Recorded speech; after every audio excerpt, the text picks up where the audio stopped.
আমার ইচ্ছাকৃতভাবে হই নাই। তোর ইচ্ছাকৃতভাবে হই নাই, কিন্তু আমি যে সহবাস যদি করি সেটা তোমার ইচ্ছাকৃতভাবে হবে। কিন্তু স্বপ্ন তো সহবাস তো এক না বন্ধু।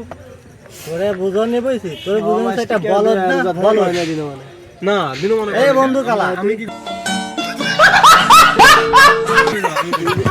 আমি কইছি কি মুসা রাত্রি সহবাস বন্ধু কালা আমি राजा जी अपनी शक्तियों का पूरा इस्तेमाल कर रहे हो। কই শোন, শোন আমার মুসা কথা। রাত্রি সহবাস করে, সহবাস করে ও গোসল টোসল করে না, একবার দুপুরে নামাজ পড়তে দাঁড়ায় গোসল করে। এখন আমি এই জিনিসটা বলতে চাই, সারাদিন পাক পবিত্র থাকতে, যখন কি তুমি রাত্রি সহবাস কইরে সেই সময় গোসল করো তো ওই দুপুরে কথাটা গোসল করো। ওই দিন কেন ওই কথাটা আমি তোরে বললিনি। আমি তাইলে বলেছি, আমি ওই কথাটা বলছি যে যদি হুম, ফজরের নামাজ পড়ে কেউ যদি সহবাস করে হ্যাঁ। তাহলে মনে কর যে সে দুপুরবেলা গোসল করতে হবে, কি করতে হবে, সকালবেলা ওযু করে বেরোতে হবে, কোনো কাজের নিয়েতে বেরোলি, কাজ কাম করে সব কিছু করতে হবে। রোজা অবস্থায় কি সহবাস করা যায়?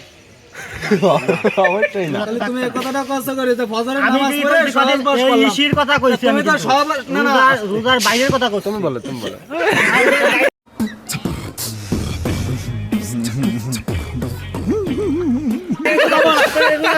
এটা তো রোজার মধ্যে কথা আছে, তুমি রোজার বাইরে চলে যাচ্ছ।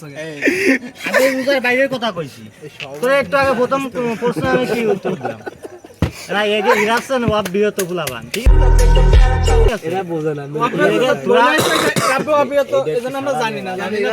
अब तुम लोग गलती से अगर नए हो तो सब्सक्राइब करो, वो जो लाल वाला बटन है उस पे अपने जीजा जी फेंक के मारो या फूफा जी, मुझे नहीं पता, बस क्लिक हो जाना चाहिए। अब मैं भी जा रहा हूं, मुझे मुठिया पेलने जाना है।